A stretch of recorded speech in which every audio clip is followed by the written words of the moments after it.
library, 53 boxes of material, estimated to be more than 100,000 individual pieces. Needless to say, that was not a small task. It took an extensive amount of physical research, an extensive amount of analysis, and also the task force sought out materials related to Dr. Madden in collections around the United States and internationally as well. So the findings that you will see today are the culmination of those 5 months of extensive research, writing, and other work. And I will warn you that the contents are unfortunate, as the president mentioned, and they are disturbing. The report itself that was released earlier this week examined the documents that I just mentioned, also examined a variety of other archival collections that are specified in the preface of the report.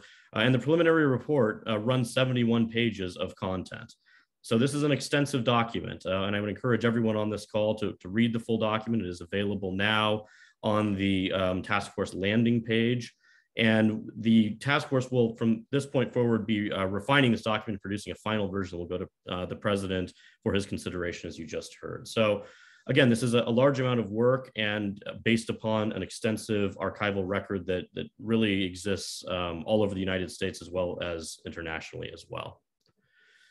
The main findings of the task force are summarized on this slide. This is directly from the conclusion section of the report. And this is the unanimous findings of the task force based upon the, again, 100,000 plus documents that were examined in the course of this research. And the task force finds from this research that based upon the available record, Dr. Madden expressed anti-Semitic and pro-Nazi views before World War II, some of which included violent statements. I'll give you an example of that in a moment. He continued to express anti-Semitic sentiments after the conclusion of World War II. He never apologized for, expressed remorse about, or otherwise attempted to make amends for his anti-Semitic or pro-Nazi views at any point. He never expressed sympathy or empathy for the Jewish victims of Nazi crimes, including the Holocaust, according to the available record. He's also made racist remarks about Jews and other individuals as an administrator at California State University, Fresno. He was an administrator from 1949 to 1979, serving as university librarian. He stated in writing during that period that some of his policies and actions as an administrator were influenced by his racist views.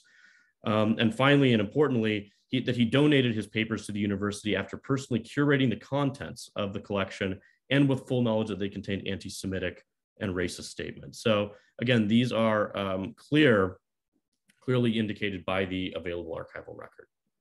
So the first example I will give you is of Dr. Madden's anti-Semitic and occasionally violent statements about the American Jewish community and Jews internationally. In the mid-1930s, Dr. Madden attended Columbia University, where he was a graduate student in history. And it's when Dr. Madden arrives in New York that we really begin to see a dramatic increase in the amount of expressed anti-Semitism in the record. And some of my colleagues will speak to some of the patterns of anti-Semitism that we see in the Madden collection. But it's during this period that we have the most direct and violent sort of anti-Semitic statements. And so in 1935, actually not long after arriving in New York City, Dr. Madden writes this to a friend. He says, "The Jews, I'm developing a violent and almost uncontrollable phobia against them." Then he goes on to use very demeaning language to describe the people he's talking about. And then there's a sort of violent fantasy that is incredibly disturbing, where he says they, meaning the Jews, are the oppressors. They should be driven barefoot to some remote spot in Texas, there to find shelter under the bushes, closed in by barbed wire, imported SA men stationed every 10 years apart. And then he sort of imagines a genocidal image of what would take place then. So again, this is a violent example that is from the Madden collection. These are Dr. Madden's own words written to a friend who presumably he believed would share these views. So we provide other examples as well. There's numerous ones in the report, but this is one of the more disturbing documents that we found in the Madden collection.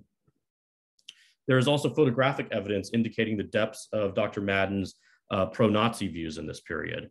From 1936 to 37, Madden was a visiting fellow, essentially, at a university in Budapest. And as part of that time in Central Europe, he traveled through the Third Reich, as well as through other parts of Central and Eastern Europe.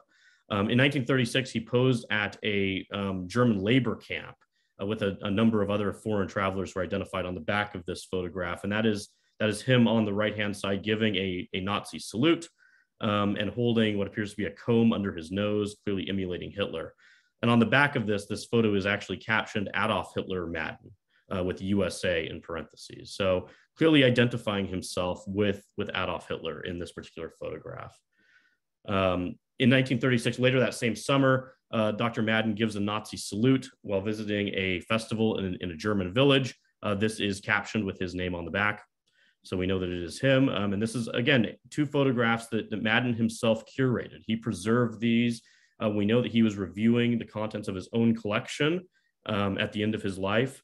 And so these are two photographs that he presumably made the decision to preserve. So not only written evidence of his pro-Nazi and anti-Semitic views, but photographic evidence of his willingness to act out this kind of pro-Nazism in the mid-1930s in Europe.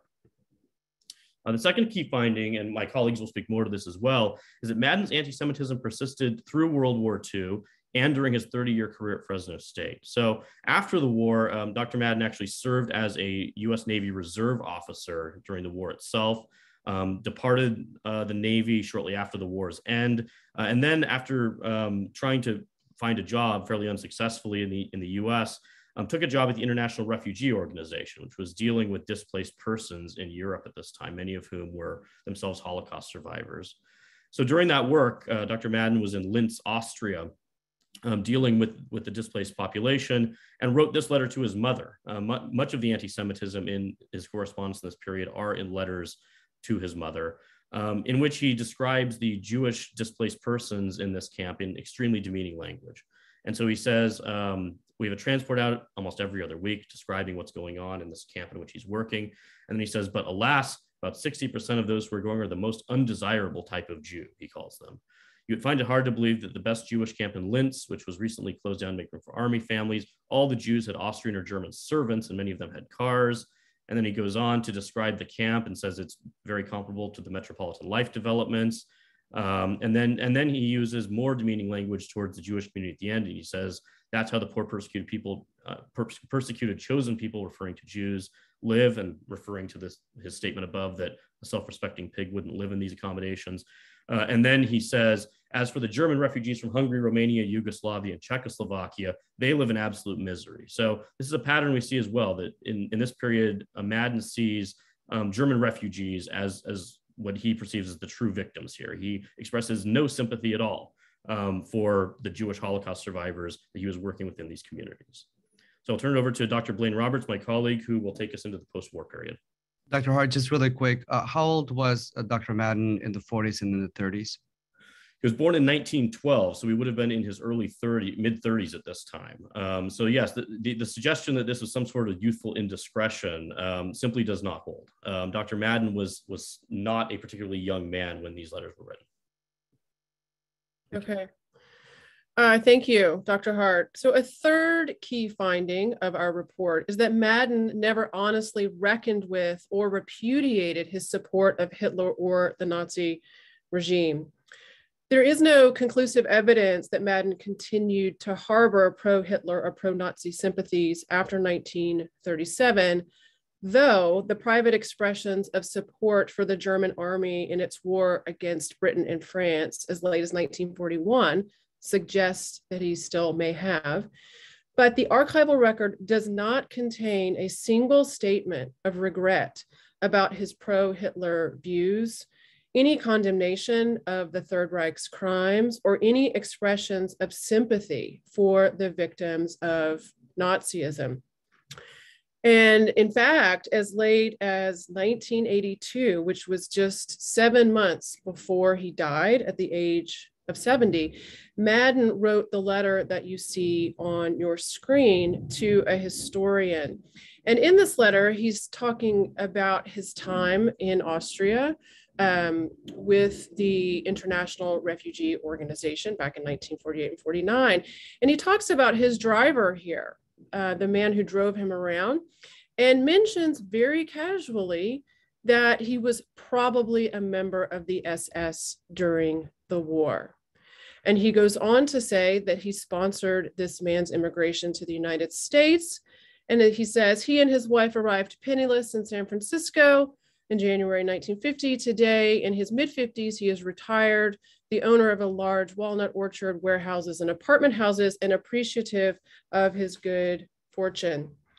So Madden made this revelation at the end of his life without betraying any self-awareness or remorse.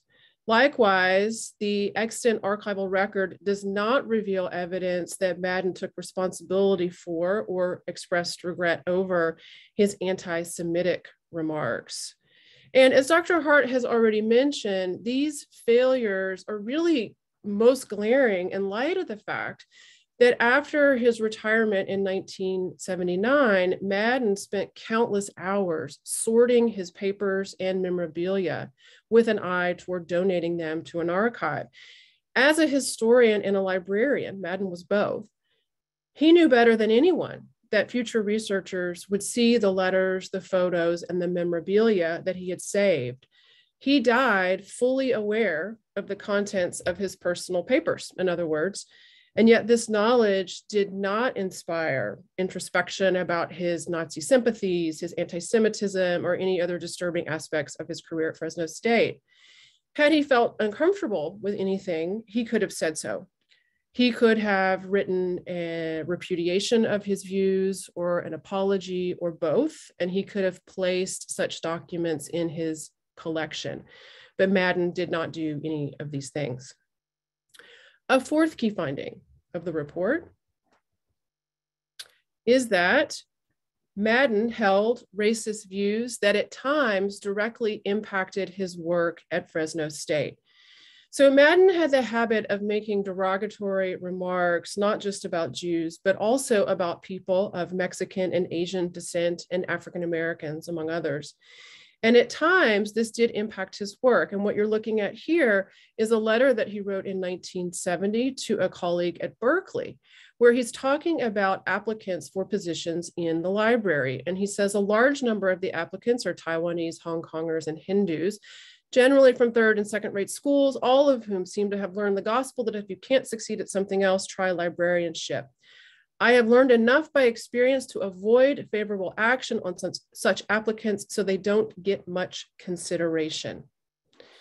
So he's being pretty honest there.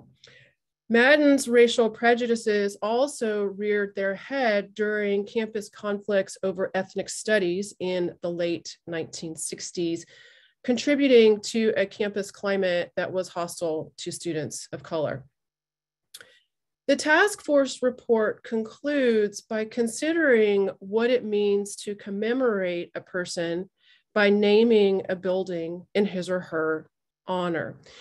So commemorating Henry Madden then, back in 1981, when the library was officially dedicated in his honor, by memorializing someone, an institution claims the values that that individual embodied as integral to its own mission.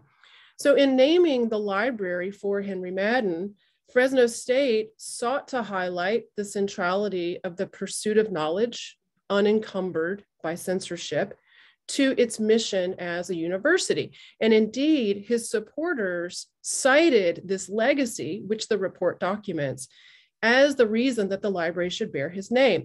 And at the dedication ceremony in '81, Lily Parker said, for 30 years, Henry Madden devoted his tremendous intellect, his achievements as a scholar and a bookman, and his untiring energy to the development, or rather creation, of an academic library suited to the vision he had for the future of this university.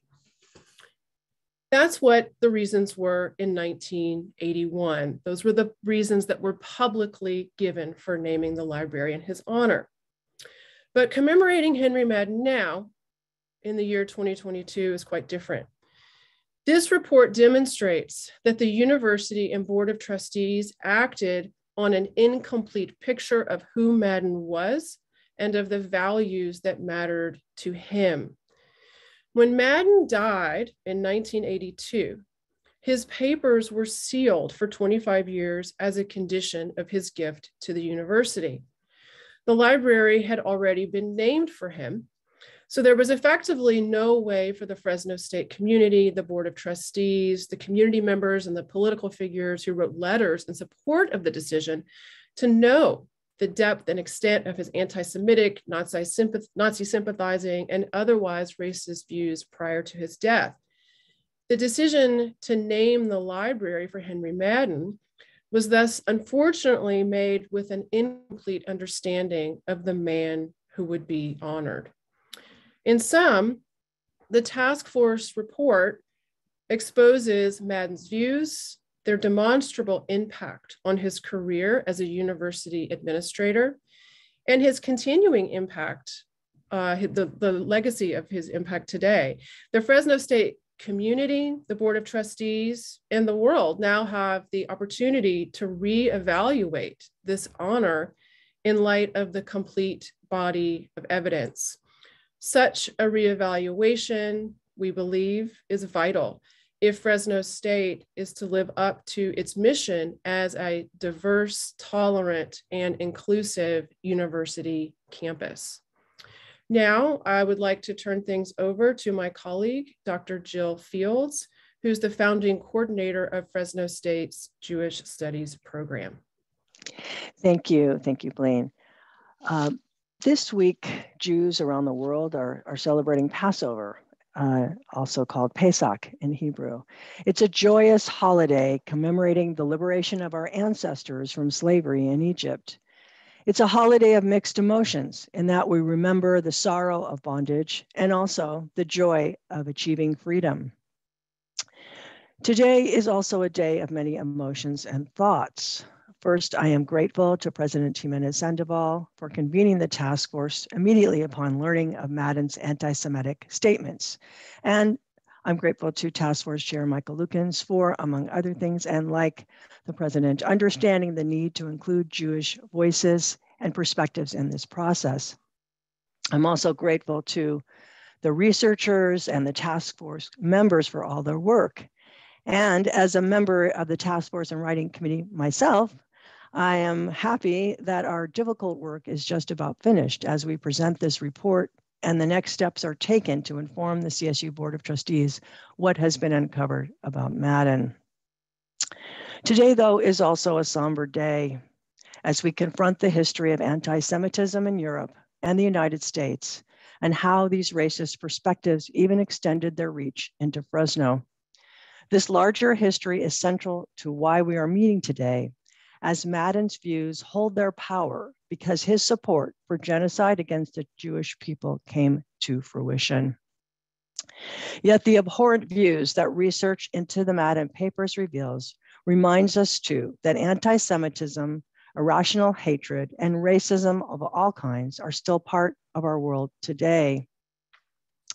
The Fresno State Library is a vital location on our campus where students come together seeking materials for their own research and to study and complete their coursework. Sometimes the information imparted there is painful as we confront the harmful, violent, and hateful aspects of our past and sadly still in the present. But this is why it's so imperative that we learn from these disturbing revelations and use them as motivation to ensure that this history will be taught and shared with Fresno State students moving forward. So thank you to everyone and everyone who's here today. We look forward to getting your questions. Thank you, Dr. Fields. Appreciate those comments. Thank you very much for sharing. Now we will go to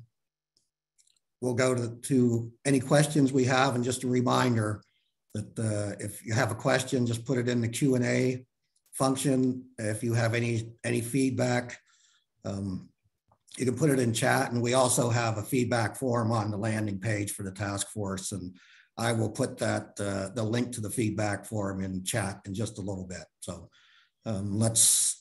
Lauren, please, let's start with the questions. Thank you.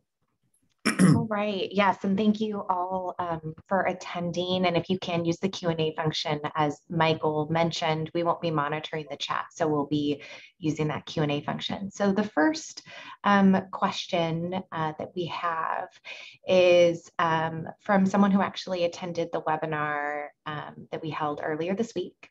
So I did the webinar the other day and was unable to stay on until the end. My question, if Dr. Hart was looking through the archives prior to 2018 when he was working on his book, did he report his findings to President Castro? What were the reactions and why did it take this long, 4 years, to have a task force about this issue? If not reported, why? I recall Dr. Hart mentioned there were about 3 pages in his book about Dr. Madden. Thank you for the question. I'll address this one and just talk briefly about the timeline. And indeed, Dr. Hart's book, Hitler's American Friends, did include some references to Dr. Madden. There were maybe 3 pages, as we said. That, my understanding, was not reported to President Castro. And I will say that as soon as the president found out that Dr. Hart did present at Dr. Kloon's history class last fall, and this issue came up, and then the president became aware of it and immediately formed the task force. That I think the more productive conversation as part of this is just to focus on moving forward with the task force once we found out what the information was. And I would say that Dr. Hart's scholarship on this task force report, as well as the work of Dr. Roberts, Dr. Keitel, Sarah, Dr. Amila, sorry, I'll use your first name on that. The scholarship has been extraordinary. So I think that the document, as I said, I'm not sure that it's a productive conversation to look back, but as this information came to light with President Jimenez Sandoval, there was quick action and really thorough, comprehensive research done on this that produced a report, as the president said, is one that the university can be proud of. Thank you. Lauren, please. We do not have any additional questions in the chat at this time. So I would encourage anyone who's in the audience that has a question that they would like to ask to please use the Q&A function.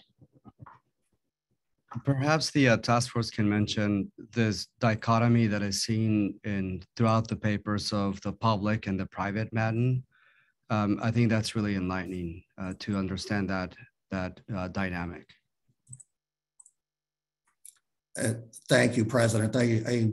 I will say that that is a theme that runs through the entire report. That there is a public Dr. Madden who indeed made contributions to the university, but there's also a private Dr. Madden who expressed these views that are very disturbing. And to follow, I'm looking at some of the authors to see if somebody wants to jump in and talk a little bit more about that. Dr. Keitel, please. So yes, there's very much a divide between what Madden was willing and wanting to say in public and what he was willing to say in private. And even in private, it depended on the time when he was writing and the audience to whom he was writing. So he would write, as Dr. Hart mentioned earlier, his most virulent, the violent and most pro-Nazi statements tended to be made in the 1930s, and they were made to a small group of correspondents. Although what's interesting too is in that period, he did let his pro-Nazi sympathies be known to folks who did not share them, and they pushed back at him, criticized him on these grounds. By the end of the 30s, he stopped really engaging in many pro-Nazi comments, even in public, even in private, I should say. But he almost never made these sorts of comments in public. He saved them for certain correspondence. And so it's one of the real challenges we faced is what Madden to take as the true Madden, right? When he's really telling you what he thinks, if it's in public or if it's in private. But this was a persistent theme throughout the decades. Yeah, and I'll just add to that in the when he's at Fresno State, he arrives in 49. The racism, the example that you saw in the presentation was about the groups that he was reluctant to hire. He tended to say those types of things to particular correspondents as well. He clearly felt more comfortable sharing those sentiments with certain people. So that pattern continues into his career at Fresno State in his correspondence. Thank you. Sarah, please. Going to add to that, that Dr. Roberts and I did some work on his time as dean, and Dr. Roberts actually interviewed about 10 former library faculty and staff, and he was really a beloved mentor to many of the staff. We saw in the annual reports we viewed that he championed those individuals and was really very talented in a lot of the aspects of how he ran the library. And more broadly in the state of California, he fought censorship in libraries, from school libraries to academia, and was outspoken and very articulate. So even until individuals had an opportunity to read the materials that were identified, it was hard for them to understand. They knew him to be a gruff man and, you know, somewhat firm in his feedback. He issued many memos on every topic that were very eccentric, but they never heard these kinds of views directly expressed until they saw the correspondence in the 53 boxes. And if I could add to the sort of the charismatic note that Sarah just mentioned, I think this is a really important part about understanding who Madden was as a person. He was very well educated and also very capable in the language department. So he spoke many languages and also utilized that to his advantage and used a lot of coded language in his conversations and how he approached individuals and people. So even in the 50s and 60s, he signs letters, for example, with the phrase Weidmannsheil, which is a kill call. And on the surface, it doesn't appear to be a Sieg Heil or a Heil Hitler, but it still has that connotation and it still has those historical roots. And so for many people of his generation, for example, that particular Weidmannsheil call was a kill call for Jews in particular. So there are these references specifically through his language that he makes to acquaintances and to friends, where he still showcases that private persona throughout the decades. So I think that's also a really important part of that and understanding that divide between the public and the private. And can you translate that phrase, please, Dr. Versi-Begovic? Yeah, it's actually a phrase that hunters used. It means have a good hunt. And so prior to World War II, it really did just mean that. It was a way to wish a fellow hunter a successful kill. But because of World War II and everything that transpired, a lot of the soldiers started to use that during the war and then after the war as well to still speak to their fellow comrades about the hunt to kill Jews, essentially. Thank you very much. Appreciate it. I see good questions coming in. Lauren, could we get to the next one, please? Absolutely. So this next one is thank you to President Jimenez Sandoval for your leadership and to the task force for your tremendous work. How would you expect that the naming process for any building on campus will be changed to prevent such things from happening in the future? Yeah, I will say that the policies and procedures for naming buildings has tightened up significantly since the library was named. That it was what we would probably consider a pretty informal process for the naming, even though it did go to the Board of Trustees. But over the years, we've certainly taken a look, and the system has taken a look at the building names. So there are specific policies in place, and certainly we would be vetting very carefully any potential names for buildings in the future. I'll add to that in that today's world is vastly different from that of 1980, 1981, 1982. It would be quite difficult to have a situation like this with a current person being presented to name. A lot of the stuff today is very public. And like Michael Lucan said, the process right now, it's actually quite extensive and quite profound compared to what we had before. So we do have a lot of processes in place that I believe will enable us to prevent these such of situations in the future. Thank you, President. Lauren, next question, please. All right, this next one, is it common for papers to be gifted to a library but not allowed to be opened for 20 years?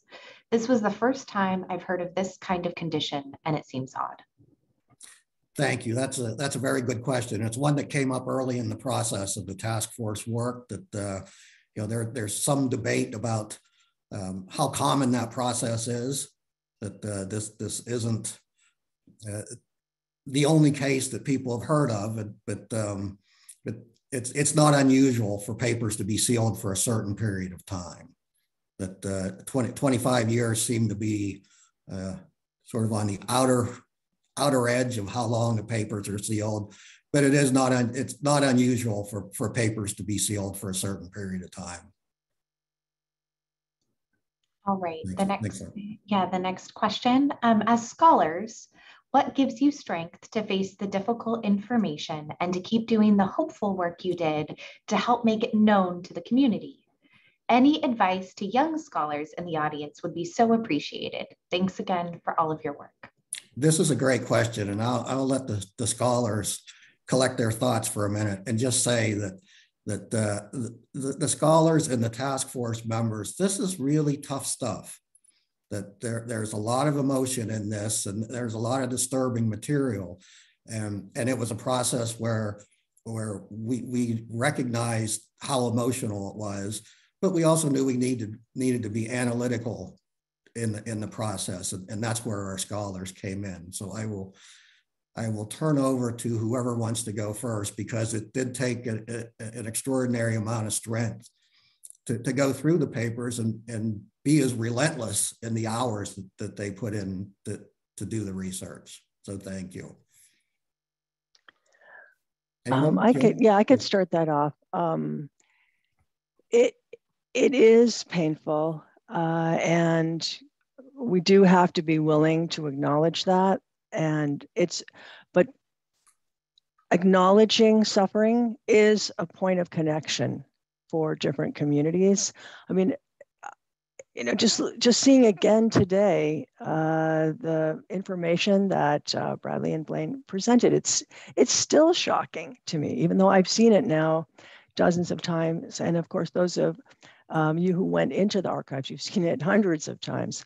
And because it takes a while to sink in that this kindly looking man whose name has been on our library harbored such hateful views and never changed his views. But let me just also share that as a professor of Jewish studies on a campus with few Jewish students, that I found that my students from all backgrounds have personal histories or the histories of their communities among our diverse students where there has been discrimination, there have been difficulties and worse, genocide among the Armenian community. And so when, for example, I teach the history of slavery in my US Women's History class, or when I talk about anti-Semitism in a Jewish studies class, students from a variety of backgrounds will share their sympathies, their compassion, and also where it's coming from in their own experience. So that's really a healing moment there when talking about these things, learning about the past brings us together in that regard, and we can understand each other better. And students also really appreciate knowing the truth, knowing more facts about the past and bringing that understanding to the present.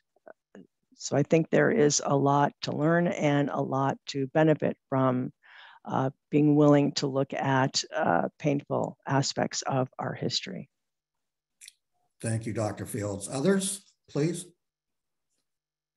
I mean, I can jump in, and I really wanted to second Dr. Field's sentiment about the campus community that we have as well, and the kind of outreach that we provide through our courses and through our programs to our students. I've said this at the last forum, and I truly believe that we are a fortunate and forward-thinking campus. We have so many different programs and communities on campus to have these difficult discussions. And I think that's the first step to healing and to looking towards the future. So, you know, we have modern and classical languages and literatures where we teach genocide courses. We have Jewish studies on campus. We have Armenian studies.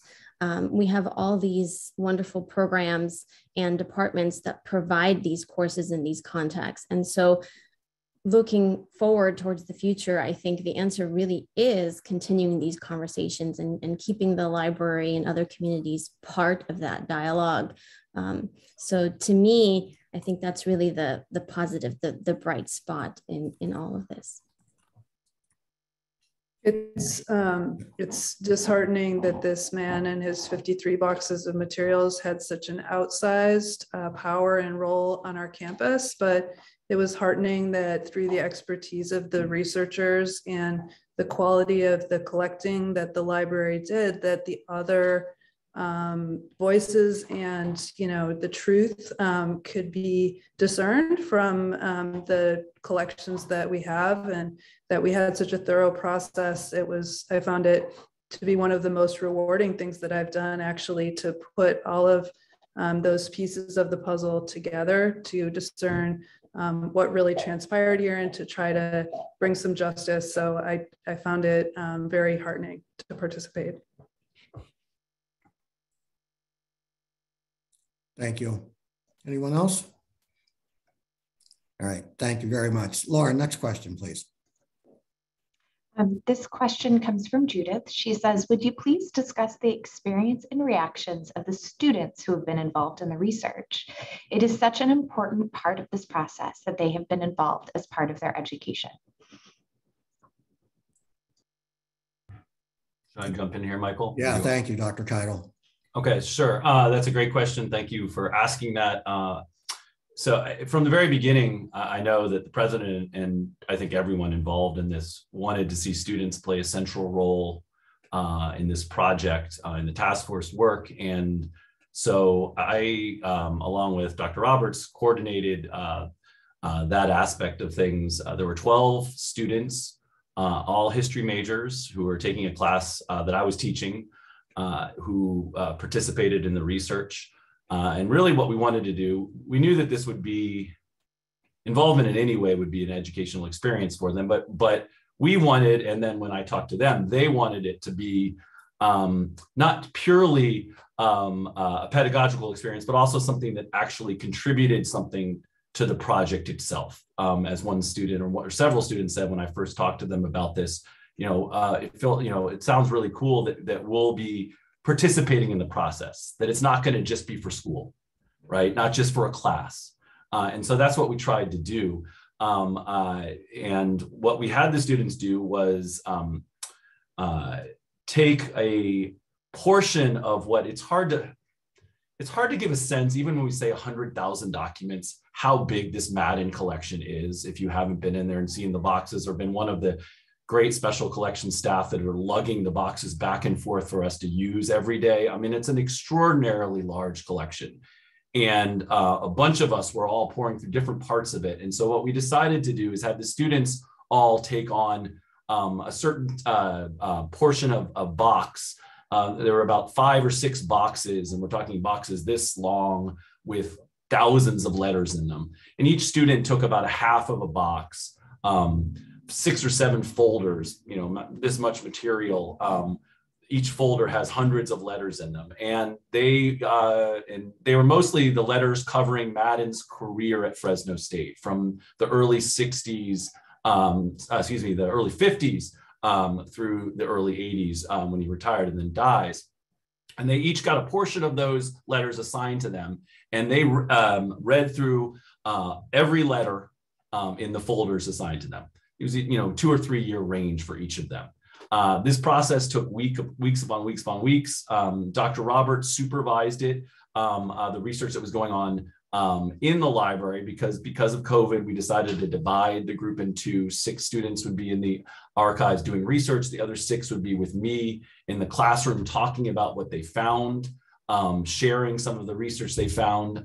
And all told, I think they spent over 120 hours in the archives and taking notes all the while. And then those notes, Dr. Roberts and I used to write portions of the task force report that we completed.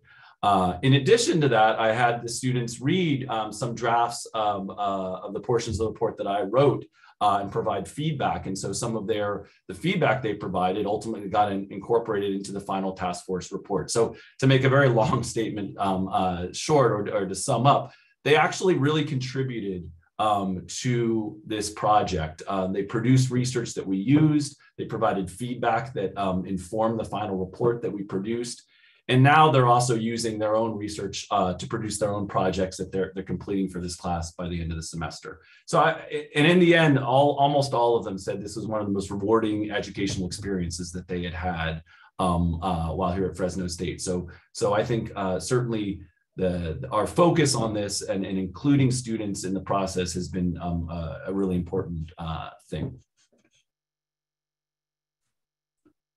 I second that. Thank you, Dr. Keitel. That was a critical part of this process. Thank you. Next question, please, Lauren. So this next question is more of a comment, but I think it's helpful because there might be responses from those on the task force who would like to respond to this. So it says, the private Dr. Madden impacted students at Fresno State from what we've just heard.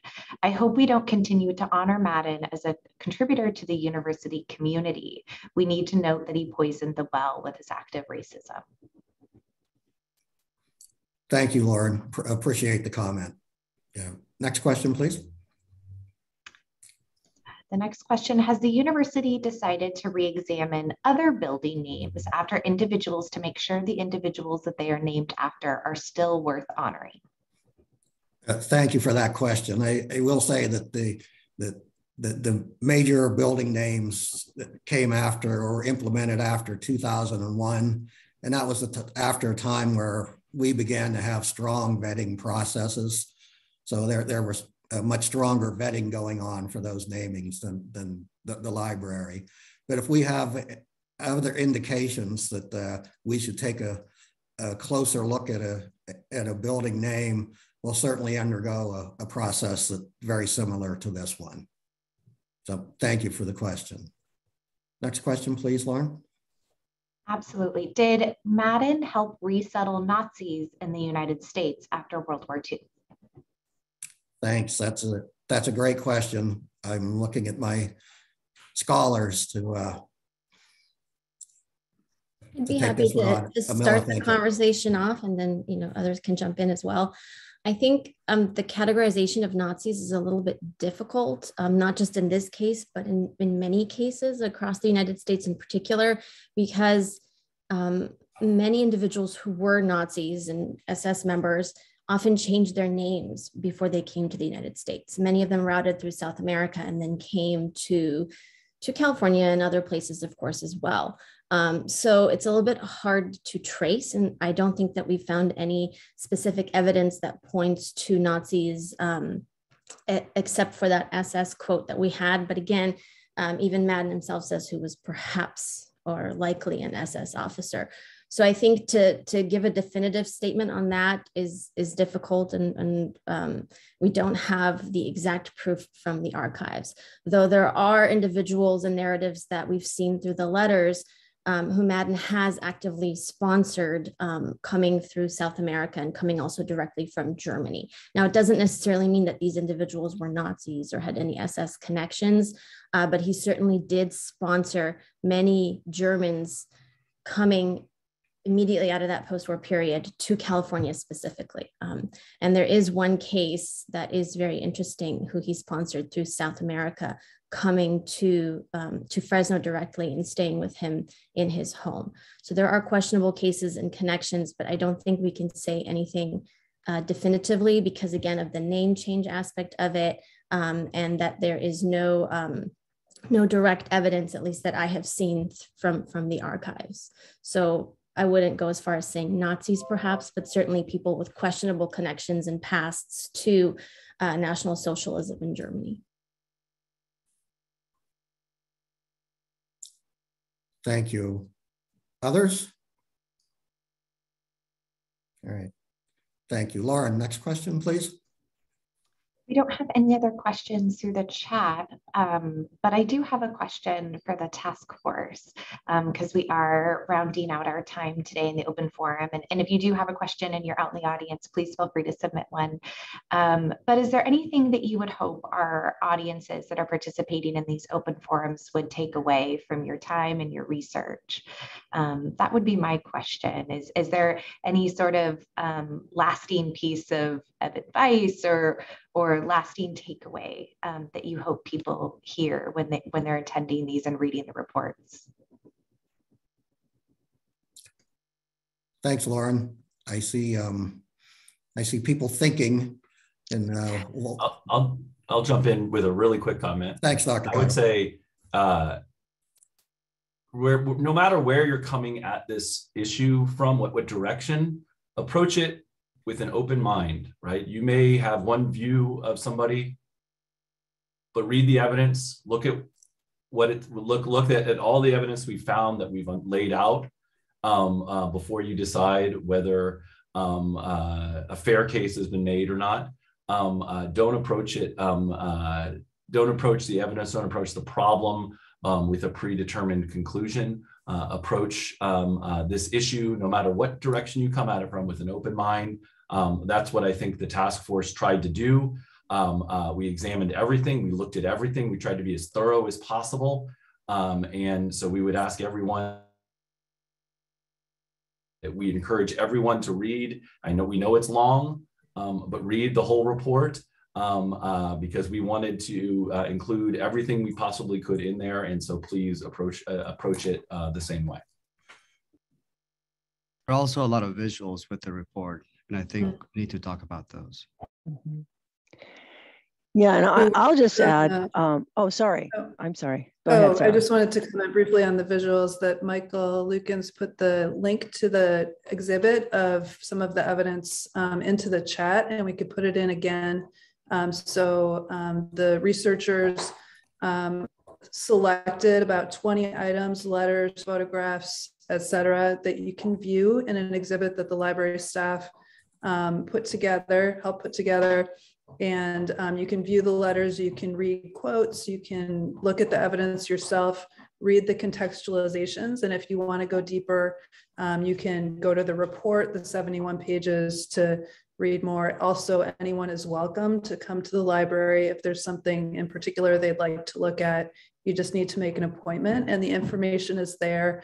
And our staff would welcome you and be glad to give you advice if you haven't done this kind of research before, to help make it a rewarding experience. Sorry, Jill, I just wanted to get that out. Yeah. No, sorry. Yeah, I just wanted to add the idea of, or the advice, I guess, of speaking up. And when hateful speech is, being said, or, sort of taking action, speaking up, and also learning more, understanding more, so that you can identify what anti-Semitism is, what racism is, homophobia, different types of hate speech. And, when Madden was at Columbia, that's where his anti-Semitism, we believe, really flourished. Why? Because there was an atmosphere there. There was support for anti-Semitism at the highest levels. The president of that university and lots of students who were engaging in that kind of speech and developing their anti-Semitic perspective. So it's just so important to provide a counter narrative to those types of beliefs that are irrational and illogical. And whenever it is safe to do so, of course, and to seek out assistance if you need to, especially if such speech is being directed at you or actions. And again, to learn and understand more about where those ideas are coming from, and why they're wrong. Thank you, Dr. Fields. Lauren, do we have any other questions? We do not. There was a question about this recording, which will be made available. We can link it on the landing page after this presentation. But that was our only other question. So I believe we are done with questions. Okay, thank you. It looks like we're coming up on time. Anyway, I want to again thank everybody for participating in this. I appreciate the seriousness in which you approach this, and your engagement. It's very important. And I just want to finally say that this is an important moment in the university's history, and the task force members, our scholars, our university community have really risen to meet this moment. I will say again, our task force members really approached this in a serious way. That we met until about a month ago. We met every week, and these were very intense emotional meetings. And I know people were drained at the end of them, but people were engaged. They were helpful. They were really helping to move the process forward. And again, a final thanks to our scholars. This report is remarkable. That it's very scholarly. It's authoritative, and it's a report that we can really be proud of. And finally, thank you to President Jimenez Sandoval, that he really responded to this quickly and in a serious way, and really made sure that this was done in a very methodical way, that we would go through the boxes and really come up with as complete a picture of Dr. Madden as we could get based on the papers that he himself curated and donated. So my hat's off to everybody. This has been a profound experience for all of us. And again, I just want to thank everybody for participating, and have a great rest of the day. Thank you. Thank you, everyone.